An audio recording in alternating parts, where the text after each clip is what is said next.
Qatar ലോകകപ്പ് football മത്സരവേദികളിൽ volunteer ആകാൻ ലഭിച്ച അവസരം എന്നും ഓർക്കാൻ വീട്ടിലൊരു ഓർമ്മക്കൂട് തന്നെ ഒരുക്കിയിരിക്കുകയാണ് ഖത്തറിൽ ഡ്രൈവറായിട്ട് ജോലി ചെയ്യുന്ന തിരൂർ സ്വദേശി റൌഫ്.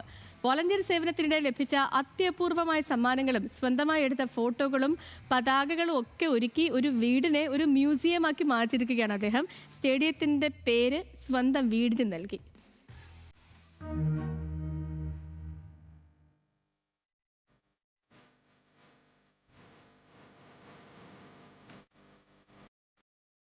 ലോകകപ്പ് ഫുട്ബോൾ മത്സരം കാണാൻ മലയാളികൾക്ക് ഏറ്റവും കൂടുതൽ അവസരം ലഭിച്ചത് 2022 ഖത്തർ ലോകകപ്പിലാണ്.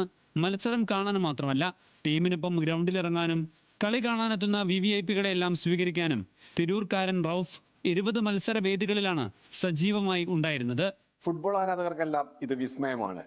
ഓരോന്നും അപൂർവവുമാണ്. റൌഫ് തന്നെ പറയും എല്ലാ കാര്യങ്ങളും. റൌഫ്, ഇത് എന്തൊക്കെയാണ് ഈ കാര്യങ്ങൾ? ഇത് കളി കാണാൻ വരുന്ന വിദേശ VVIPകൾക്ക് ഖത്തർ ഗവൺമെൻറ് നൽകുന്ന ഗിഫ്റ്റുകളാണ് ഓരോ ഇതിലുള്ള അധിക സാധനങ്ങളും.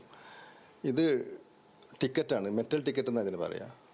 അതായത് കളി കാണുന്ന VVIPകൾക്ക് ഗവൺമെൻറ് ആതിഥേയരായ ഖത്തർ ഗവൺമെൻറ് സമ്മാനിക്കുന്ന മെറ്റൽ ടിക്കറ്റാണിത്. ഇതങ്ങനെ അവർ കളി കഴിഞ്ഞ് പോകുമ്പോഴും അവരെ സ്നേഹപ്രകടനത്തിന് വേണ്ടി അവരെ ഹെൽപ്പ് ചെയ്തതിന് വേണ്ടി എനിക്ക് തന്നതാണിതെല്ലാം.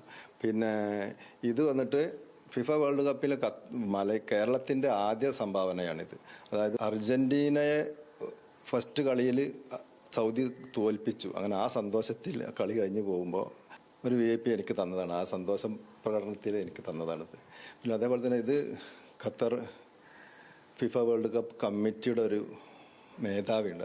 അവർ എനിക്ക് പ്രത്യേകമായി തന്നതാണിത്. ഖത്തർ എയർവൈസിന്റെ പ്രത്യേക എഡിഷനാണ്, അങ്ങനെ കിട്ടിയതാണിത്.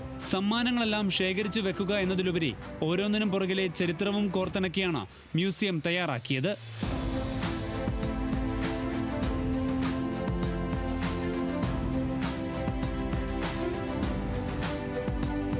ജീവിതത്തിലെ അത്യപൂർവ അവസരം എക്കാലവും ഓർക്കാൻ സ്വന്തം വീടിന് പ്രധാന സ്റ്റേഡിയമായ അൽ ബൈത്തിന്റെ പേരും നൽകി. കളി കഴിഞ്ഞ് പോകുമ്പോൾ അവരെ സ്നേഹപ്രകടനം, അവർക്ക് കിട്ടിയ ഓരോ ഗിഫ്റ്റുകളും നമുക്കൊക്കെ തന്ന് സഹായിച്ച വളണ്ടിയർമാർക്ക് എനിക്ക് മാത്രമല്ല മറ്റുള്ള വിദേശത്തുള്ളതൊക്കെ വേറെ ഉണ്ടായിരുന്നു. അവർക്കൊക്കെ ഓരോന്നും തരുമായിരുന്നു. പിന്നെ ചിലത് നമുക്ക് ഇഷ്ടപ്പെട്ട് നമ്മൾ ചോദിച്ചു വാങ്ങിയതുണ്ട്.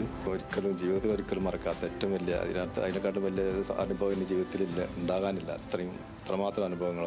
കഴിഞ്ഞ 20 വർഷമായി ഖത്തറിൽ ഹെവി ഡ്രൈവറായി ജോലി ചെയ്യുന്ന റൌഫ് തന്റെ മ്യൂസിയം വിപുലമാക്കാനുള്ള ശ്രമത്തിലാണിപ്പോൾ. ഖത്തറിലേക്ക് പോയാൽ ഇവ പൊന്നുപോലെ സൂക്ഷിക്കാൻ റൌഫിന്റെ ഭാര്യയും മക്കളും ഉണ്ടാകും തിരൂരിലെ അൽ ബൈത്തിൽ.